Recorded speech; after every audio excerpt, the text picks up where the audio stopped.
Shri Swami Samarth. Doctor rakhi आपल्याला आज बुधवारची भेटत आहे आणि ह्या बुधवार पासून म्हणजे 18 तारखेपासून आपली अमावस्या लागलेली आहे आणि ही अमावस्या उद्या सकाळी 6:53 ला संपणार आहे आणि त्याच्यानंतर आपला शुभ मुहूर्त सुरू होत आहे गुढीपाडव्याचा. तर आजचा बुधवार हा फार महत्वाचा आहे. सकाळी 8 वाजून वाजताच आपली अमावस्या चालू झालेली आहे, परंतु तरी सुद्धा ह्या शुभ दिवी आपल्याला सिद्धी रिद्धींना दुर्वा फुल व्हायचं आहे. श्री शिवलिंगावर दुर्वा आणि जल व्हायचा आहे.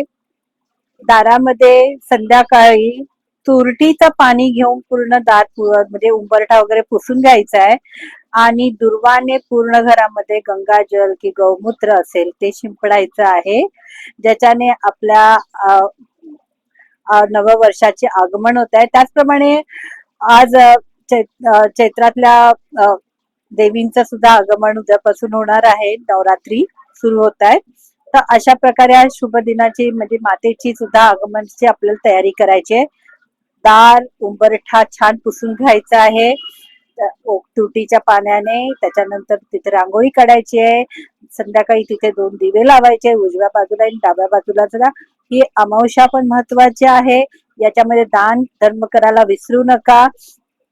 छोटं छोटं काम होईना पण काहीतरी दाना द्या. आपल्या पितृंसाठी दानामध्ये द्या. हिरवा दिवस असल्यामुळे बुधवारचा दिवस आपण मानतो, तर तुम्ही हिरवे मूग असतात ते दानामध्ये द्या. हिरवी फळं असतात, हिरवी पेय असतात, तेही तुम्हाला देता येतं. जास्त कुणाला नाही तर 1-2 जणांना नक्कीच द्या. आणि मुगाचं जे डाळ आहे किंवा मूग आहे, हिरवे मूग, ते तुम्ही देवळामध्ये सुद्धा दानामध्ये देऊ शकतात. गुरुजी असतात, भटजी असतात, पुजारी असतात, त्यांना सुद्धा देऊ शकतात. तर अशा प्रकारे आपल्याला गाईला घास द्या. खूप महत्व आहे गाईच्या घासाचं. तर आज तुम्ही गाईला घास नक्कीच द्या. एखादं झाड तुळस तुम्ही आणून लावा, ज्याच्याने तुमच्याकडे भरभराट सुद्धा होईल. तर आज तुम्ही हा नक्कीच करा. संध्याकाळी पिंपळेच्या झाडाच्या इथे दिवा लावायला विसरू नका, कारण पिंपळेच्या झाडाला खूप महत्व आहे अमावस्यामध्ये. आणि शिवलिंगावर जलही अर्पण करा. अशा प्रकारे बुधवार करा. पांढरा बुधवार करणारे आपले पांढरा बुधवार पाळायचा आहे. पांढरं घालायचं किंवा पांढरं वरण, पांढरं दही भात असं तुम्ही करा. तुम्ही पांढरे पेय सुद्धा म्हणजे ताक लस्सी असं सुद्धा कुणाला पेय दानामध्ये देऊ शकतात, पाजू शकतात. आपल्या मित्रमंडळींना केलं तरी चालेल. अशा प्रकारे आजचा हा बुधवार साजरा करायचा आहे.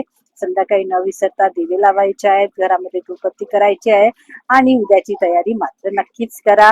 उद्यासाठी तोरणं आहे, नारळ आहे, पूजेचं सामान आहे, नववर्षाला गुढीची तयारी आहे. तर नक्कीच जे गुढी बांधतात त्यांनी गुढीची सगळी तयारी करायला करा. जे घरी देवींचं आगमन करतात त्यांनी देवीची सगळी तयारी करा. माझ्याकडून एक असा उपाय रेमेडी असणार आहे, जी उद्यासाठी असणार आहे, पण तयारी आजची आहे. एक छोटस माठ घेऊन या, मातीचं, लाल मातीचं माठ आणा आणि त्याच्यामध्ये आपल्याला गंगाजल आहे, परत काळे तीळ, पांढरे तीळ, लवंग, तांदूळ, गहू असे 7 आपली ग्रह असतात, 9 ग्रह असतात, त्यांचे प्रत्येकाचा प्रत्येक दिवसाचा एक एक महत्व असतं. तर आपल्याला ते सगळं छोटे छोटे याच्यामध्ये आणा. जवस, तुम्हाला पुन्हा सांगते, गहू, तांदूळ, काळे आणि पांढरे तीळ, लवंग, जवस, परत हिरवी मूग, थोडी हळद जी आपल्या देवाऱ्यात असते, देवाला वापरत हळद. अशा प्रकारे हे थोडं थोडं सगळं आणून ठेवा उद्यासाठी. आणि एक आपला जो हाताला बांधतो देवासाठी दोरा, तो आणून ठेवा. उद्याची ही रेमेडी असणार आहे. गंगाजलची रेमेडी असणार, त्यात थोडस गंगाजलही आपल्याला पाहिजे आहे. तर ही रेमेडी आपल्याला ह्या नवरात्रीची आहे, गुढीपाडव्याच्या दिवशी आपल्याला सुरू करायची आहे.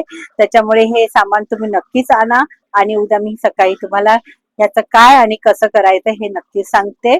ह्या रेमेडीची सुद्धा तुम्ही हे करायचे आणि तुमच्या घरामध्ये सुख समृद्धी येण्यास मदत होईल. आडापिडा काही असेल, वास्तूमध्ये काही दोष असेल, तो दूर होण्यामध्ये मदत होईल. आणि आपले 9 ग्रह आहेत, ते 9 ग्रह तुमच्यावर प्रसन्न होतील, हे नक्कीच. तर अशा प्रकारे ह्या नवग्रहाच्या ह्या ज्या वस्तू मी सांगितलेल्या नक्कीच आणून ठेवा आणि उद्या आपण पुन्हा भेटू. श्री स्वामी समर्थ.